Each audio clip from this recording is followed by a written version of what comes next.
What's going on, Guardians? My name is Bosox and we're back with another video. Today we're actually going to be talking about my loadouts and my builds for soloing the latest dungeon.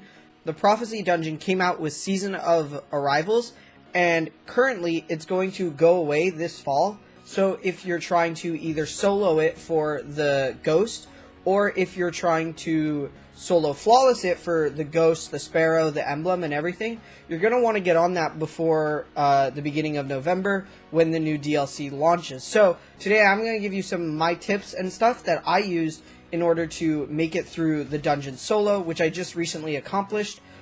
It was definitely very difficult. The boss fight especially was really challenging. So we're going to talk about that. And I think I'm going to split this video up into two parts. Today we're going to cover the first two mini boss room type things where there's the mini bosses, and then in a video later this week I plan on covering the final boss room because that room's a lot more difficult, and I actually want to talk about some strategies I used and thought about when being in the boss room. So right now we're going to get into my loadouts, and in the background you're going to see the gameplay of me actually doing the fights. So let's go over and let's hop in and do that. Alrighty, so for the opening room, you have a couple of options. I know that you can actually technically skip the opening room. So just really quickly, if you're struggling with the opening room and trying to actually do it versus skip it, the one thing I can definitely suggest is just accomplish that first little room part first. Like, just accomplish that first little room, doing getting the white motes and getting the light motes and getting the dark motes, and then once you finish that, just go back to that room and do it all over again for the next section. That's my best overall advice. So once you've done that, you're at the first little boss where you have to dump the motes into these like pillars, and after you do it 4 times, 2 dark motes, 2 light motes, then you're going to get the boss to spawn. And so for the loadout that I took into this activity, I was running Mountaintop, Risk Runner, and Falling Guillotine, the sword. The sword is really, really good because the sword lets you kill the boss in a single damage phase, and you don't have to go through 2 phases. Along with the sword, the most important mod you're going to be running is Lucent Blade. You can get this at the Drifter, I forget what it's called.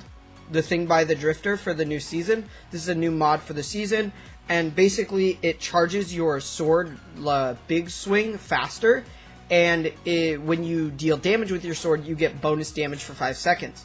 It is a charge with light mod, so we are running Taking Charge, and alongside Taking Charge, we're running a bunch of grenade launcher ammo finders. My armor pieces don't change at all over the course of the entire dungeon, just some mod changes. I make some mod changes. So for this one, we are running the Taking Charge, we're running the grenade launcher ammo, we're running that Lucent Blade. The most important mod for the entire dungeon, and I would highly suggest just using a year 1 or year 2 piece of armor if you don't have Taken Barrier in a year 3 armor piece. Just use a year 2 armor piece. That's what I did. This is from Forsaken, but it has Taken Barrier. It has the mod slot for Taken Barrier. I threw one of these on. I spent like 4 hours in the boss room before using Taken Barrier and just couldn't even beat the boss. I threw on Taken Barrier, and the next day I went back to just the boss room and I killed the boss first try. This is the best mod for the entire dungeon. Do not take it off during the dungeon, and honestly, I would highly recommend having it before trying to solo the dungeon. Obviously, you don't necessarily need it, but I really do. I highly recommend this armor piece. I'm playing on a Warlock, and Transversive Steps came in really clutch. I was not using these when I first started doing the dungeon, but I realized that with Transversive Steps, I can move around and keep dodging damage and keep hiding while my Mountaintop is reloading, and Mountaintop throughout the fight is going to be throughout the entire dungeon is going to be your key way of killing Taken Knights. So again, things I can recommend in the first boss room, in the boss room, is just take your time, try and get the lower pillars first, because the lower pillars open you up to way more damage from both the bosses and new ads spawning in. So really try and get those done first, because the higher up ones, you can often use cover and kind of jump around cover to get to the higher up totem-like things.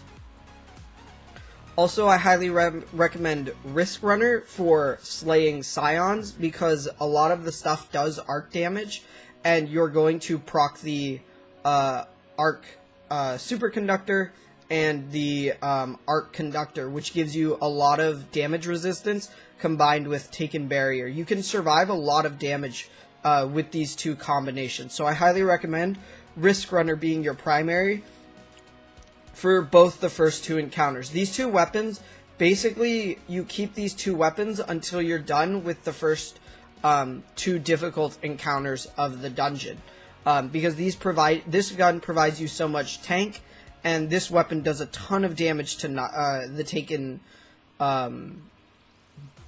Boomer Knights. For Falling Guillotine, it's one of the best swords. You're using this strictly for boss damage. Basically, the idea is once you clear everything, you run up to the boss and you drop your well on top of him, and you just start slapping him with the sword, and eventually you will kill him. For the Bond, I was using, I think I was using Better Already, but yeah, I was using Better Already and Absolution. Just because those two mods in combination help you a ton with your cooldowns, giving you extra grenades to heal yourself, as well as giving you quicker rifts. And you're running a high recovery stat on Warlocks especially, because it'll grant you the rift more often. So if you're doing this strategy with a Warlock, this is what you probably want to use. And if you're doing it with some other characters, either the Titan or the Hunter, I would 100% recommend Lucent Blade, Taken Barrier, Taking Charge to go with your Lucent Blade, and then the Mountaintop and the Risk Runner.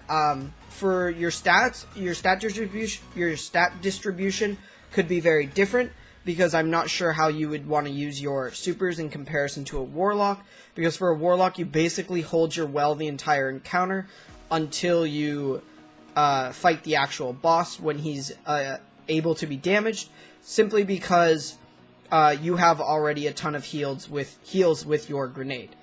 And that's basically the loadout I used. Taking Charge, Lucent Blade, Taken Barrier, and then you can run tank mods like Boss Resist. Major Resist is really useful.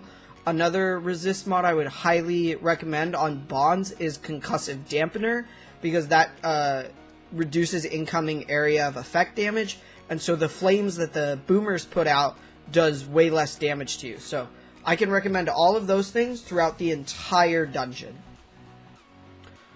And so hopefully with those builds and those mods and Risk Runner, you're tanky enough to withstand a lot of the damage that takes place in the small area, and the biggest thing is getting those first two floors done, because once you get the lower levels done, you're able to hide from damage a lot better.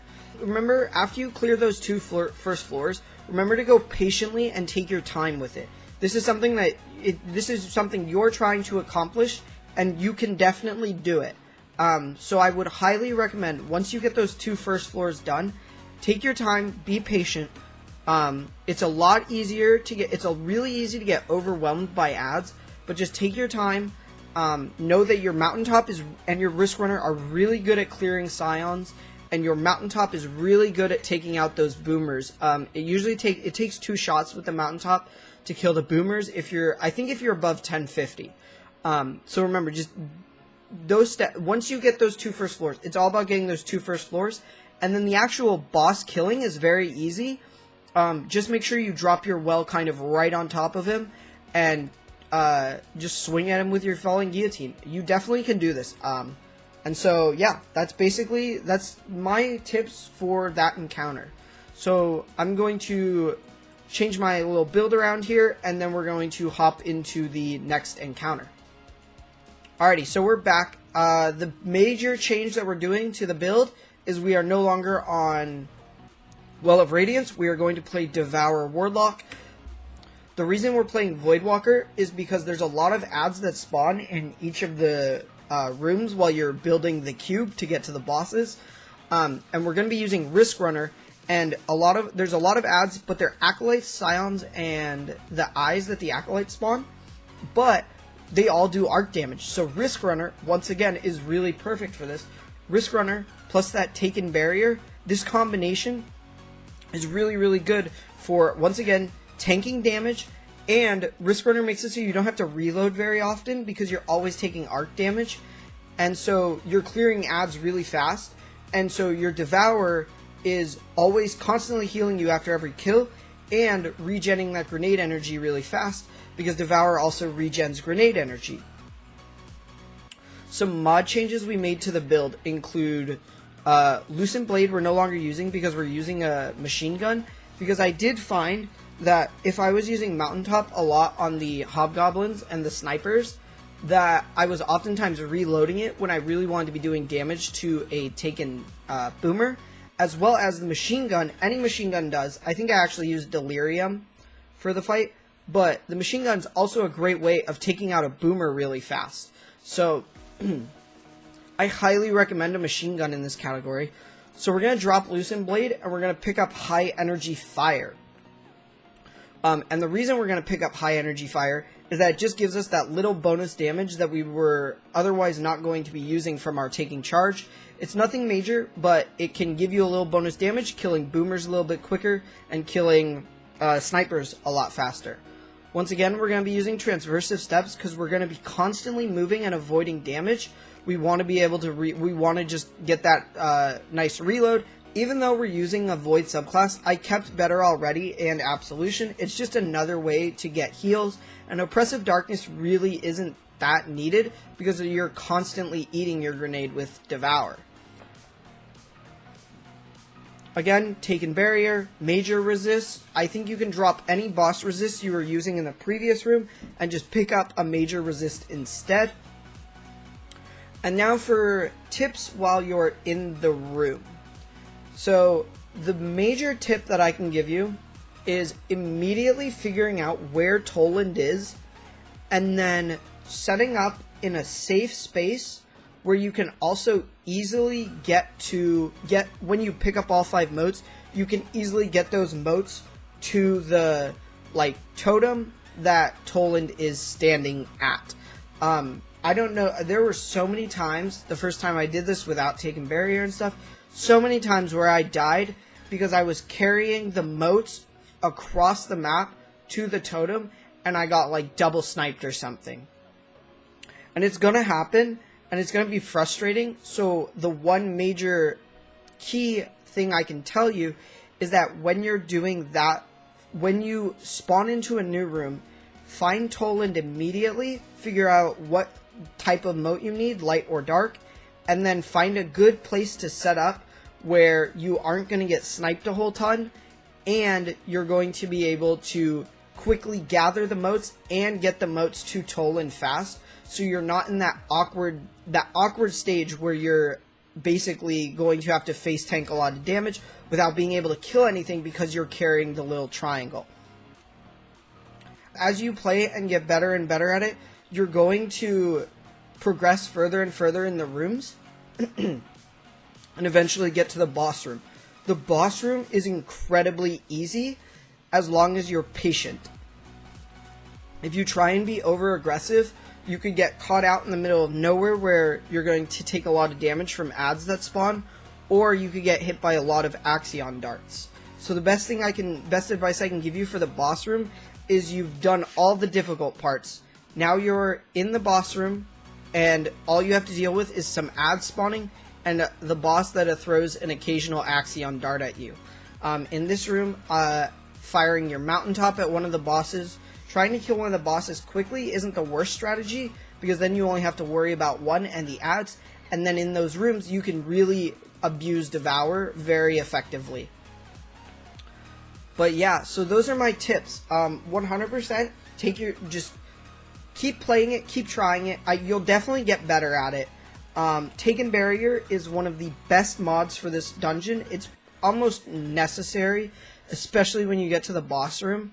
I didn't need it up until the boss room, but once I hit the boss room, I definitely did need it. And yeah, those are kind of my suggestions. This video has gone on for quite some time, and we're going to shift over to the boss room next, and I'll see you guys in another video. See you later. Bye.